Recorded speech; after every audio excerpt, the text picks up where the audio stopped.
Hello students, good morning. आज अभी हम लोग फंक्शंस में ग्राफ्स पढ़ रहे थे, उन्हीं ग्राफ्स को अभी हम लोग कंटिन्यू करते हैं। इसमें अभी हमने इंजेक्टिविटी, सब्जेक्टिविटी वो भी ग्राफ में डिस्कस की थी, डोमेन और रेंज डिस्कस किया था। एक क्विक रिवीजन, जैसे सपोज फॉर एग्जांपल अगर आपको ग्राफ दिए हुए हैं,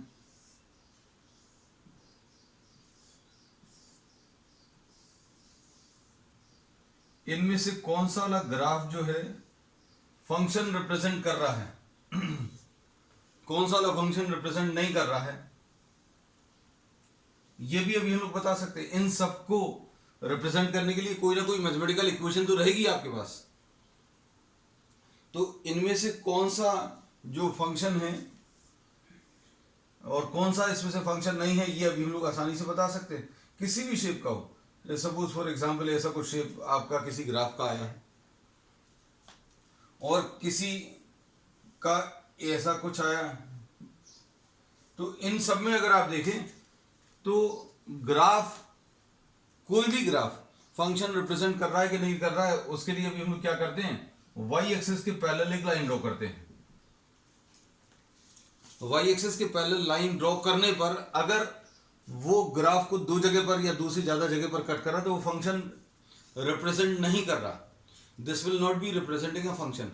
ये फंक्शन क्यों नहीं रिप्रेजेंट करेगा? क्योंकि एक्स की एक वैल्यू के लिए वाई की दो वैल्यूज आ रही हैं, और अगर आपने ये मैपिंग एक्स और वाई की ली है, एक्स और वाई की, तो एक्स की किसी एक वैल्यू के लिए अगर वाई की दो वैल्यूज आ रही हैं, तो ये बेसिक डेफिनेशन है कि फंक्शन में पहले सेट का कोई भी एलिमेंट, उसकी दो इमेजेस नहीं होनी चाहिए, एक यूनिक इमेज होनी चाहिए। यहां के दो एलिमेंट्स एक से रिलेट हो सकते हैं, लेकिन यहां का कोई एक एलिमेंट दो से रिलेट नहीं होना चाहिए। तो उसको अगर आप देखें तो this is not a function, this also is not a function, क्योंकि यहां पर x की एक वैल्यू के लिए y की दो वैल्यूज आ रही हैं। इसको अगर आप देखो, दोनों पैराबोलिक ग्राफ है, ये भी पैराबोला है, ये भी पैराबोला है, लेकिन फर्क क्या है, इसकी equation y square is equal to 4ax है और ये x square is equal to 4ay। अब इसमें अगर आप देखो, अगर आपने लाइन ड्रॉ करी parallel to the y axis, तो ये कहीं पर भी आप ड्रॉ करो, ये दो जगह कट नहीं कर रही, तो ये जो ग्राफ है ये फंक्शन रिप्रेजेंट कर रहा है। अब इसमें, इस वाले में देखो, ये थोड़े से कुछ तो भी एट रैंडम अभी हमने ग्राफ ड्रॉ कर दिए। ये सपोज एक्स एक्सिस है और ये वाई एक्सिस है। इसमें आप इस ग्राफ को अगर आप देखो, कैसी भी लाइन ड्रॉ करो, कहीं पर भी parallel to the y axis अगर आप ड्रॉ करोगे तो it will not be cutting the graph at 2 points और मोर देन 2 पॉइंट्स। अब इधर पर देखो, इस वाले में अगर आपने ये लाइन ड्रॉ करी, line parallel to y axis, this will be cutting the graph at 2 points. हो सकता है आप आगे और एक्सटेंड करें, इट में बी कटिंग एट 3 पॉइंट्स। तो अगर दो या दो से ज्यादा पॉइंट्स पर अगर कोई लाइन कट कर रही है, line parallel to the y axis, if it is cutting at 2 और more than 2 points on the same graph, then we said that the given graph does not represent a function। ठीक है, अब function represent कर रहा है, इनमें से कौन सा वाला है? सिर्फ एक ही है। कौन सा है ये भी हमने बता दिया है, ये फंक्शन रिप्रेजेंट कर रहा है। अब बाकी तो फंक्शन ही नहीं है, तो अब इसकी बात, इनकी अब बात ही नहीं करेंगे। तो ग्राफ के टर्म्स में फंक्शन है कि नहीं, ये अभी हमने बहुत सिंपल तरीके से आपको बता दिया है, that this does not, all these graphs which you have rubbed were not representing a function। अब ये फंक्शन है, ये पता चल गया फंक्शन है। इसी ग्राफ में फिर सारी चीजें अभी हम आपको बता देते हैं, अभी हमने आपको बोला भी है, इसी ग्राफ में सारी चीजें पता चल जाती हैं। कैसी? कि अगर आपको इंजेक्टिविटी देखनी है, मतलब 1 1 है कि नहीं, फंक्शन है, ये डिसाइड कर लेने के बाद का काम है 1 1। इन सब में 1 1 मत लगाने लग जाना, क्योंकि सबसे पहले तो फंक्शन होना चाहिए। तो फंक्शन, इतने सारे ग्राफ ड्रॉ किए थे, उनमें एक ही ग्राफ जो है फंक्शन का आ रहा था। अब ये डिसाइड हो गया कि ये फंक्शन है। अब आप क्या करोगे, line parallel to x axis अब ड्रॉ करोगे। Line parallel to x axis अगर आपने ड्रॉ करी, तो क्या होगा, this will be cutting the graph at 2 और मोर पॉइंट्स। तो ये जो है this is many to one. If this line, if it cuts at 2 or more than 2,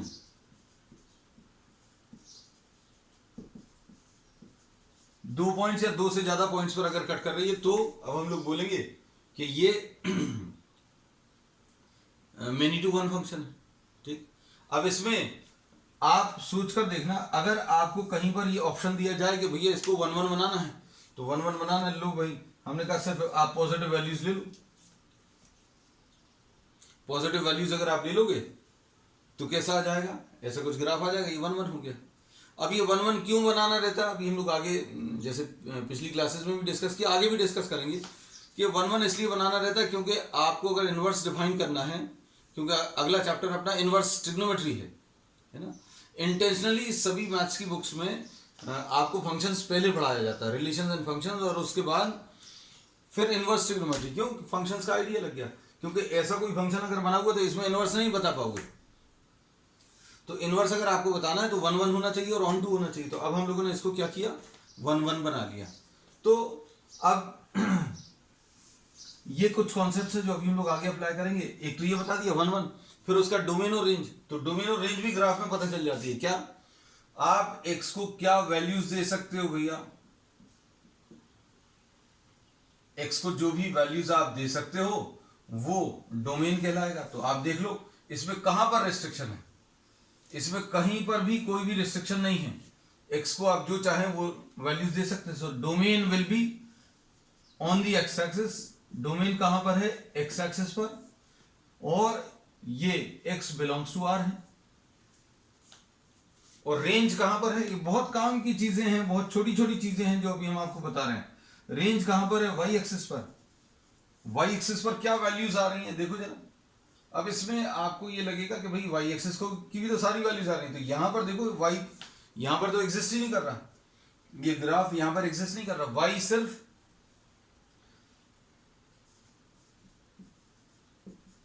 positive real numbers, और रेंज जो है that will be on the y axis. तो domain भी पता चल गया, रेंज भी पता चल गया, इसमें 1 1 भी हो गया। अब रेंज अगर पता चल गई तो रेंज अगर किसके बराबर आ जाए बेटा, रेंज अगर को डोमेन के बराबर आ जाए तो फिर अभी हम लोग क्या बोलते हैं कि ये ऑन टू है। ठीक, अब ये मेन जो अभी हमें कॉन्सेप्ट्स आपको रिवाइज कराने थे वो रिवाइज करा दिए। ठीक है, अब इसके बाद अभी हम लोग आ जाते हैं किस पर,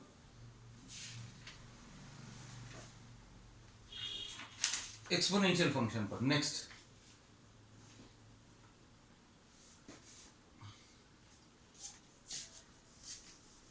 इसमें एक और कॉन्सेप्ट अप्लाई होता है, कौन सा,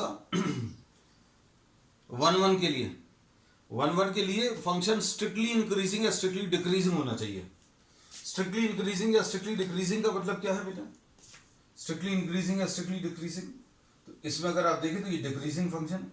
अगर ऐसा कुछ कहीं पर भी आप ग्राफ बना रहे हो, ये आप सोचकर देखो, वैसे भी मैथ्स आप साइड में कर दो, मैथ्स को अगर आप अलग भी कर दें तो ये देखो ये डिक्रीज हो रही है चीजें, मतलब नीचे की तरफ जा रही हैं, है ना। तो इसका मतलब ये जैसे जैसे आप आगे की तरफ बढ़ रहे हो, जैसे जैसे आप आगे की तरफ बढ़ रहे हो तो ये वैल्यूज जो हैं ये कम होती जा रही हैं। यहां पर आकर कहीं पर 0 हो गई, फिर और कम नेगेटिव में चली गई, तो ये डिक्रीजिंग है। तो स्ट्रिक्टली डिक्रीजिंग है या स्ट्रिक्टली इंक्रीजिंग है, तो ये 1 1 होगा। 1 1 क्यों होगा, क्योंकि आप कोई लाइन अगर ड्रॉ करोगे पैरेलल टू एक्स एक्सिस तो वो ग्राफ को केवल एक ही जगह पर कट करेगी। और अगर आप ऐसा कुछ ले लो हम अच्छा सा ग्राफ बना देना, नहीं तो तुम लोग बाद में बोलोगे। अब इसमें देखो,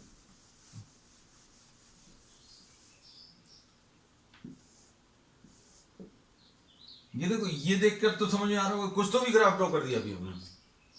ये इंक्रीजिंग समझ में आ रहा है, इंक्रीजिंग कैसा, मतलब जैसे जैसे आप आगे की तरफ बढ़ रहे हो, आगे की तरफ बढ़ना मतलब एक्स एक्सिस में इधर की तरफ, तो जैसे जैसे एक्स की वैल्यू बढ़ रही है तो क्या हो रहा है, वाई की वैल्यू भी बढ़ती जा रही है। इसको अभी हम लोग ऐसा बोलते हैं बहुत सिंपल भाषा में कि x1, सपोज ये x1 है और ये x2 है, ये x1 है, ये x2 है, और ये fx1 है, ये fx2 है, फंक्शन की वैल्यू, ये x1 पर फंक्शन की वैल्यू, ये x2 पर फंक्शन की वैल्यू। अगर x1 छोटा है x2 से और fx1 छोटा है fx2 से, तो ये इंक्रीजिंग फंक्शन। इसको पलटकर भी लिख सकते हैं। पलटकर मतलब x2 अगर बड़ा है x1 से, अगर x2 बड़ा है x1 से, तो fx2 बड़ा रहेगा किससे? fx1 से। ऐसा कुछ कह सकते हैं। अब डिक्रीजिंग में जस्ट उल्टा है। ये इंक्रीजिंग फंक्शन की बेसिक डेफिनेशन है। मतलब कि अगर आप x को बढ़ा रहे हो, अगर x2 ग्रेटर देन x1 ले लिया तो fx2 ग्रेटर देन fx1। अब इसमें कैसा रहेगा देखो, हम डिक्रीजिंग फंक्शन थोड़ा सा ऐसा बना दे रहे हैं। ये इंक्रीजिंग डिक्रीजिंग फंक्शन अभी हम क्यों बता रहे हैं? क्योंकि अभी हमने बोला अगर स्ट्रिक्टली इंक्रीजिंग है या स्ट्रिक्टली डिक्रीजिंग तो 1 1 होगा। कैसे? देखो इसमें अभी हमने ये बोला ये x1 है, ये fx1 है। इधर x1 पर फंक्शन की वैल्यू है। अगर आपने ये बढ़ा दिया, x की वैल्यू अगर बढ़ा दी तो क्या होगी? फंक्शन की वैल्यू, x की वैल्यू बढ़ाने पर फंक्शन की वैल्यू कम हो गई। तो इसमें डिक्रीजिंग में ये याद रखना सब कुछ उल्टा है। मतलब अभी हम लोग क्या बोलेंगे, x1 स्मॉलर देन x2 अगर है, x1 अगर स्मॉलर देन x2 है तो fx1 ग्रेटर देन fx2 आएगा। उल्टा। इंक्रीजिंग में बिल्कुल सेम आता है, डिक्रीजिंग में उल्टा आएगा लिखने का तरीका। अब इसमें देखो ये कैसा ग्राफ है, पहले ये डिक्रीजिंग दिख रहा है, फिर इंक्रीजिंग दिख रहा है, और हमें मालूम भी है ये 1 1 नहीं है। 1 1 कैसे नहीं है ये अभी हम बता चुके हैं। हॉरिजॉन्टल लाइन ड्रॉ करो, ये जहां पर भी कट कर रही है, इसमें देखो x की इस वैल्यू के लिए, x की नेगेटिव वैल्यू के लिए y की इतनी वैल्यू है, x की पॉजिटिव वैल्यू के लिए भी y की वैल्यू उतनी है। मतलब x की दो अलग अलग वैल्यूज के लिए, x की दो अलग अलग वैल्यूज के लिए y की वैल्यू सेम आ रही है। तो ये मेनी टू वन फंक्शन है। तो 1 1 की खासियत बता दी। तो आज अभी हमने क्या किया है, तुम लोग देखो ध्यान अगर दो, ग्राफ से आपको पता चल जाएगा फंक्शन है कि नहीं। पता चल गया, ग्राफ से पता चल गया फंक्शन है कि नहीं। फिर उसके बाद फंक्शन है डिसाइड कर लिया, उसके बाद हम लोग ग्राफ को ही देखकर बता सकते हैं 1 1 है कि नहीं। उसके लिए आपको ये मन में सोचना ही पड़ेगा, बस ड्रॉ भी नहीं करना पड़ेगा कि भैया हॉरिजॉन्टल लाइन ड्रॉ करेंगे, दो जगह पर कट कर रही है तो 1 1 नहीं है, अगर एक ही जगह पर कट कर रही है तो 1 1 है। और फिर डोमेन और रेंज भी पता चल गया। डोमेन कहां पर पता चलती है? एक्स एक्सिस पर। रेंज कहां पर पता चलती है? वाई एक्सिस पर। ठीक है, तो ये अभी हमने कुछ चीजें बताई, और इसमें ये चीज भी बता दी कि स्ट्रिक्टली इंक्रीजिंग अगर है, स्ट्रिक्टली इंक्रीजिंग फंक्शन अगर है तो 1 1 है, स्ट्रिक्टली डिक्रीजिंग है तो भी 1 1 है। और क्या खासियत है, अगर आप x की वैल्यू बढ़ा रहे हो, x की वैल्यू बढ़ा दी, x की वैल्यू बढ़ा दी तो फंक्शन की वैल्यू भी बढ़ गई। यहां पर x की वैल्यू बढ़ाई तो फंक्शन की वैल्यू कम हो गई। x की वैल्यू बढ़ाने पर फंक्शन की वैल्यू कम हो गई। ठीक, चलो अब आ जाए नेक्स्ट किस पर? एक्सपोनेंशियल फंक्शन पर। अब इन चीजों पर ध्यान देना बेटा, बहुत इंपॉर्टेंट है। जो चीजें अभी हम आपको बता रहे हैं, इन्हीं की वजह से आगे 12th की बात जो है, छोटी छोटी चीजें हैं जिनकी वजह से बच्चों को बहुत मुश्किल जाती है, और फिर ऐसा लगता है कि 12th की बात बहुत टफ है, जबकि बहुत ईजी है, बहुत ज्यादा ईजी है। अब इसमें exponential function,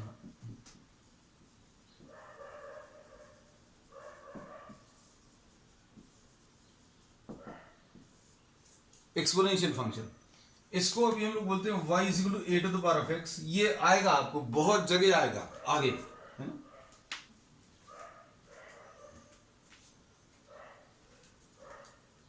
y equal to a to the power of x में a जो है कोई कांस्टेंट नंबर है, और x जो है वेरिएबल है। मतलब आप x की वैल्यू बदल सकते हैं और y की वैल्यू बदलेगी। अब ये जो चेंजेस आएंगे वो a के ऊपर डिपेंड करेंगे। ये जो चेंजेस अभी हम लोग लेंगे ये किसके ऊपर? x के ऊपर डिपेंड करेंगे। अब जैसे एग्जांपल के लिए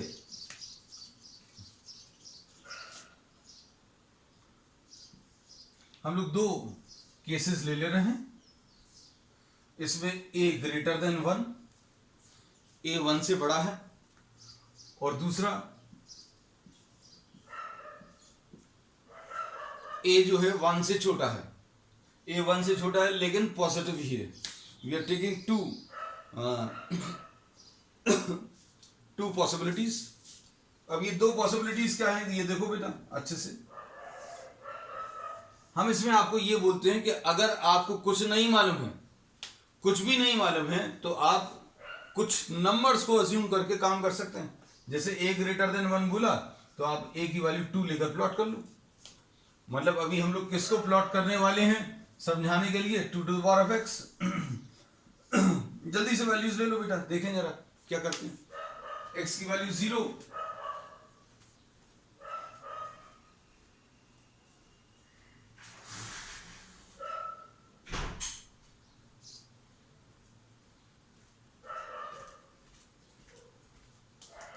x की वैल्यू 0 अगर आप ले लो, 1 ले लो, 2 ले लो, -1 ले लो, -2 ले लो, ऐसा कुछ। x की वैल्यू 0 अगर आप ले लोगे तो ये 2 टू द पावर ऑफ 0, ये 2 टू द पावर ऑफ 0 यानी 1 आ जाएगा। सोचकर देखना, अगर आप x की वैल्यू 0 मतलब ये कितना आ जाएगा, ये 2 to the power of 0 and any number to the power of 0, ये कितना 1 होता है, तो ये 1 आ गया। अब x की वैल्यू 1 ले लो, x की वैल्यू 1 अगर ले लेंगे तो y की वैल्यू 2 आ जाएगी, और x की वैल्यू अगर 2 ले लें, 2 के ऊपर स्क्वायर मतलब ये 4 आ जाएगा। नेगेटिव नंबर्स ले लो, 2 के ऊपर -1, 2 के ऊपर -1 यानी 1/2, तो ये 0.5 आ गया। 2 के ऊपर -2, x की वैल्यू -2 रखो तो ये कितना आ जाएगा, 2 के ऊपर -2 अगर रखेंगे तो ये 1/4 आ जाएगा। तो ये 1/2 है और ये 1/4 है। ऐसी बहुत सारी वैल्यूज ले सकते हैं। तो अब हम इस ग्राफ को अगर प्लॉट करें,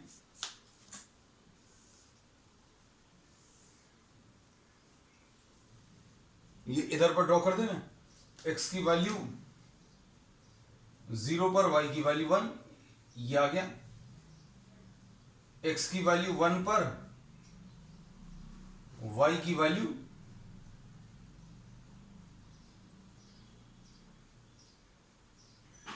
हम ये इधर मार्क कर दे रहे हैं। x की वैल्यू 1 पर y की वैल्यू 2, ऐसा कुछ आएगा। x की वैल्यू 2 पर y की वैल्यू 4, और ये ऐसा ऊपर की तरफ जा रहा है। और अभी हमें मालूम है जैसे जैसे x की वैल्यू पॉजिटिव वैल्यूज बढ़ती जाएंगी, 2 के ऊपर 1 2 आएगा, 2 के ऊपर 2 4 आएगा, 2 के ऊपर 3 8 आएगा, 2 के ऊपर 4 16 आएगा। मतलब वैल्यूज जैसे जैसे आप x बढ़ाओगे, जितना बढ़ाओगे x को, आप जो चाहो वो वैल्यूज दे सकते हैं, तो ये आगे बढ़ता जाएगा। फिर x की वैल्यू -1 अगर ले लें, x की वैल्यू -1 लेने पर y की वैल्यू देखो, x की वैल्यू -1 यहां कहीं पर आएगी, और y की वैल्यू कितनी 1/2, ये। तो कुल मिलाकर ये ग्राफ जो है ऐसा कुछ आएगा।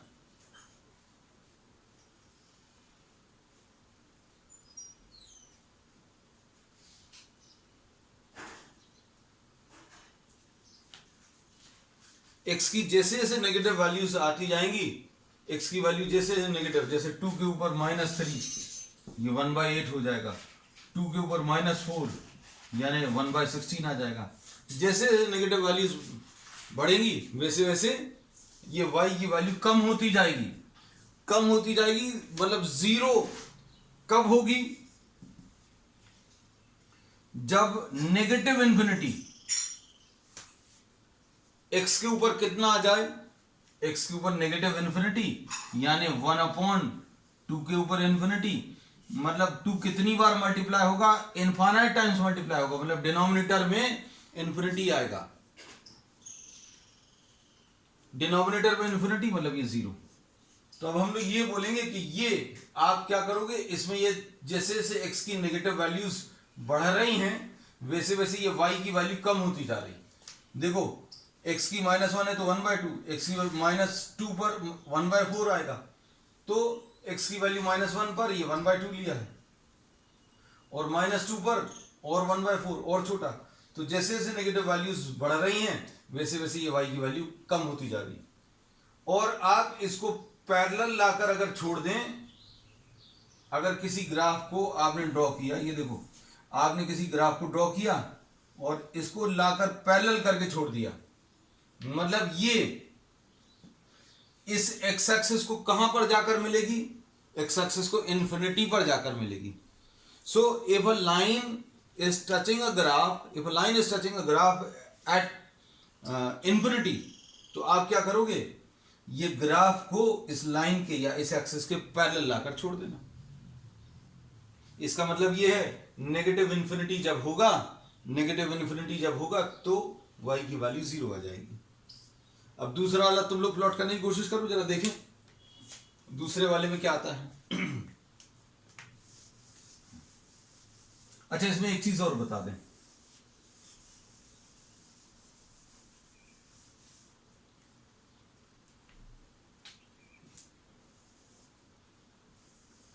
वो हमें लग रहा था ग्राफ थोड़ा सा ज्यादा छोटा हो गया है, एक बहुत जल्दी से इसको रीड्रॉ कर दें, क्योंकि हमें एक चीज और बतानी है इसमें। 1 2 3 1 2 3 4, 0 पर 1 है, एक तो पॉइंट ये आ गया, 1 पर 2 है, एक ये आ गया, 2 पर 4 है। अब ज्यादा अच्छा लग रहा होगा। अब x की वैल्यू -1 पर आधा, हाफ लेना है, ये आ गया। -2 पर इसका भी आधा लेना है, इसका भी आधा, मतलब ये अभी आप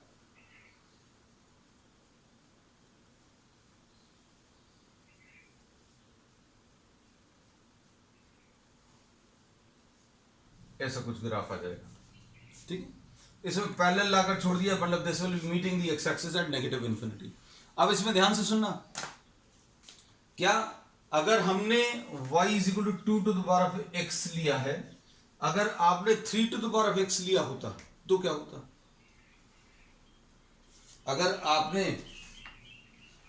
2 to the power of x की जगह 3 to the power of x लिया होता,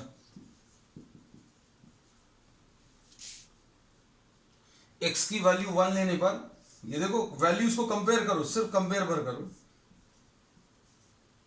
x की वैल्यू 0 पर y की वैल्यू 1 आती, 1 पर 3 आता, 2 पर 9 आता, मतलब वैल्यूज ज्यादा तेजी में बढ़ती।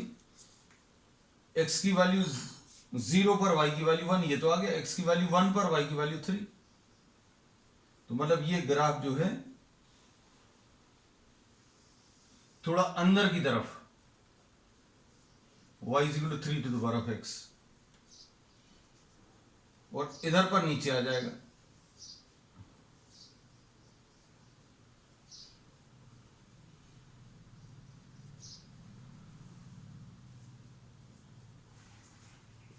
मतलब ये ग्राफ कैसा आएगा, 2 to the power of x अगर आपने ऐसा कुछ ड्रॉ किया है,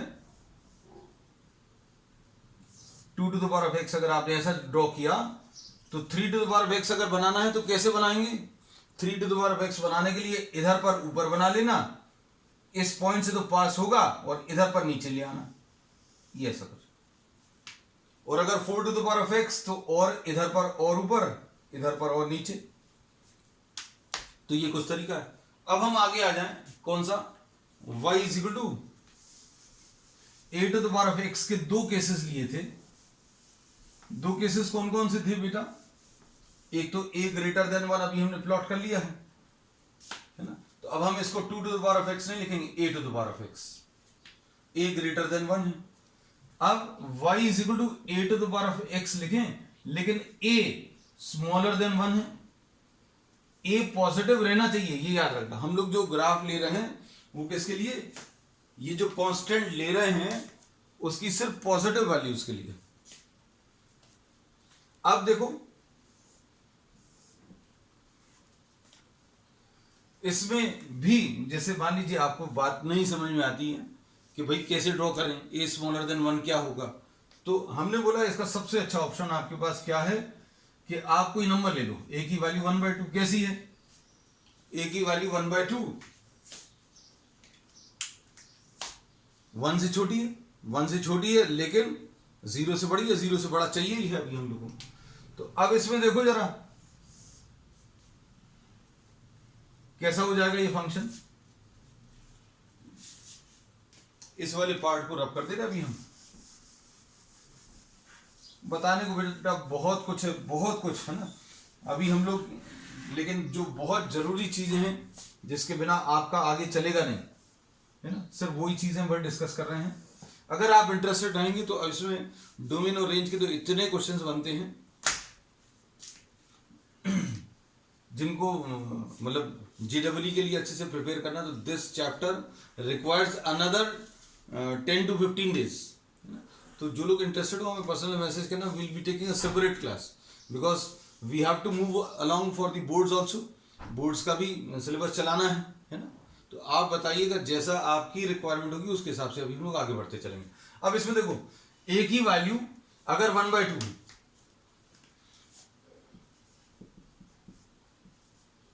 तो अभी हमने 1/2 to the power of x लिख लिया, यानी y is equal to 1/2 to the power of x। अब इसमें सब कुछ उल्टा हो जाएगा, कैसा उल्टा हो जाएगा,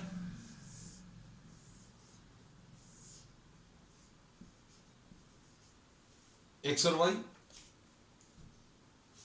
इसमें x की वैल्यू 0 ले लो, x की वैल्यू 0 अगर ले ली तो कितना आ जाएगा, y की वैल्यू 1 आएगी, इसमें कोई दिक्कत नहीं है।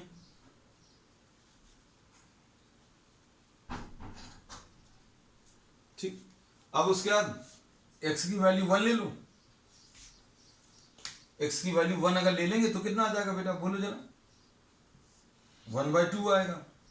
2 अगर ले लेंगे तो 2² यानी 1/4 आ जाएगा। बिल्कुल उल्टी वैल्यूज आ रही हैं, देखो x की वैल्यू अगर 2 लेंगे तो 2² यानी 1/2² यानी 1/4। अब -1 लेकर देखो, अगर x की वैल्यू -1 ली तो क्या आएगा,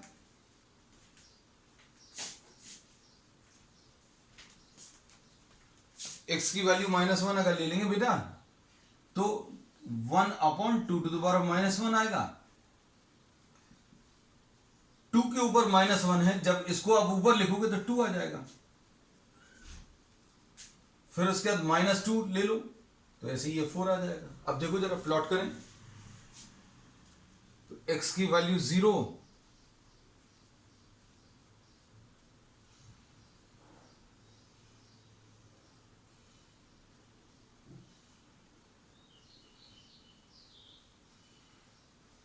लॉग बेटा अभी हम इसलिए अलग से एक्सपोनेंशियल और लॉग इसलिए अलग से बता दे रहे हैं क्योंकि ये डायरेक्टली सिलेबस में कहीं पर भी नहीं है। 11th क्लास में थोड़ा सा एक्सपोनेंशियल के 1-2 ग्राफ थे बस, और एक्सपोनेंशियल ही लॉग से रिलेट होता है।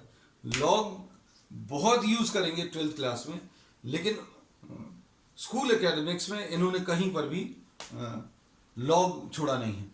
पहले होता था सिलेबस में, it was a part of the syllabus 8-10 साल पहले, ये 11th क्लास में एक चैप्टर होता था। अब इसमें देखो x की वैल्यू 0 पर y की वैल्यू 1, एक ही आ गया। x की वैल्यू 1 पर x की वैल्यू 1 अगर ले लें तो y की वैल्यू कितनी आ जाएगी, y की वैल्यू 1/2, x की वैल्यू 1 पर y की वैल्यू 1/2 यानी यहां कहीं पर आएगा।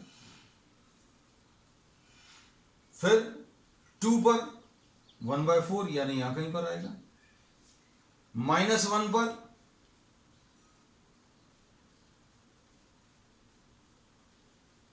वो -2 पर, ये ग्राफ जो है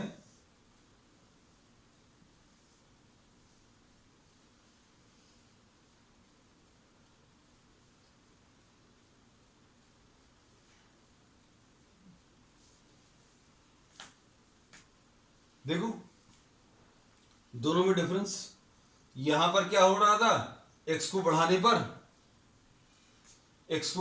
y is equal to 2 to the power of x, ये एक इंक्रीजिंग फंक्शन था और y is equal to 1/2 to the power of x कैसा है, डिक्रीजिंग है। और ये डिक्रीजिंग क्यों है, इसका रीजन अभी हम लोग मालूम है, we have drawn the graph. अब ये अभी हम लोगों ने ड्रॉ किया y is equal to 1/2 to the power of x, यानी 2 to the power of -x का ग्राफ लिया है। तो अब इसमें डोमेन और रेंज, अब देखो इन दोनों की इंजेक्टिविटी अगर आप देखें, y is equal to a to the power of x के दो केसेस लिए हैं। इसमें a कैसा है, ग्रेटर देन 1। अब आप सोच कर देखना क्या कि अगर a ग्रेटर देन 1 है, मतलब अगर ये नंबर जो है 2 है 3 है, तो ये इंक्रीजिंग फंक्शन होगा, और होना भी चाहिए। क्यों, 2 to the power of x के ऊपर, मतलब 2 के ऊपर अगर आप पावर्स लगाते जाएंगे तो वैल्यूज बढ़ती चली जाएंगी। और अगर आप ऐसा कुछ ले लें 1/2 to the power of x, तो इसमें क्या होगा, x की वैल्यू अगर आप बढ़ाएंगे तो नीचे वाला नंबर बढ़ेगा, मतलब वैल्यूज कम होती जाएंगी। x की वैल्यू बढ़ाने पर y की वैल्यू इसमें कम होती जाएगी। और इसको parallel to the x axis लाकर छोड़ दिया, मतलब क्या है इसका, इसका मतलब ये है, ये भैया y एक्सिस को जाकर कहां पर मिलेगा, सॉरी x एक्सिस को जाकर, ये x एक्सिस को कहां पर जाकर मिलेगा, इन्फिनिटी पर। अगर ऐसा कुछ छूटा हुआ है तो बिना ग्राफ की इक्वेशन देखे, आप ग्राफ की इक्वेशन नहीं देखना, बिना देखे अभी हम कह सकते कि भैया ये x जब इन्फिनिटी होगा तब जाकर y की वैल्यू 0 होगी। x जैसे जैसे बढ़ा रहे हैं y की वैल्यू कम होती जा रही है, और पैरेलल लाकर छोड़ दिया, इसका मतलब ये है कि x की वैल्यू इन्फिनिटी पर जाकर y की वैल्यू 0 होगी। मतलब ये ग्राफ x एक्सिस को कहां पर टच करेगा, x एक्सिस को कहां पर टच करेगा, इन्फिनिटी पर टच करेगा। अगर कोई लाइन किसी कर्व को टच कर रही है इन्फिनिटी पर, तो ऐसी लाइन को अभी हम लोग असिम्पटोट बोलते हैं।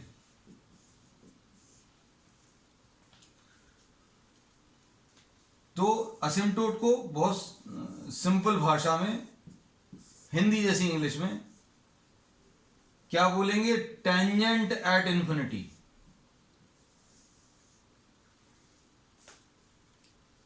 तो टेंजेंट एट इन्फिनिटी यानी असिम्पटोट।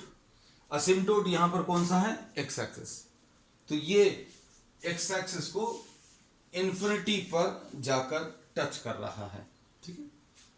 अब इसमें अगर हम लोगों ने 2 की जगह अगर 3 लिया होता या 4 लिया होता तो ग्राफ कैसे आएंगे, ये इसका एक सिमिलर एग्जांपल अभी हम आपको इसमें दे चुके हैं, है ना। तो आज अभी हम लोग इसका तो नहीं ले पाए logarithmic function. On the next we'll be discussing the logarithmic function, then we'll be starting our next chapter, inverse trigonometry. That's all for today.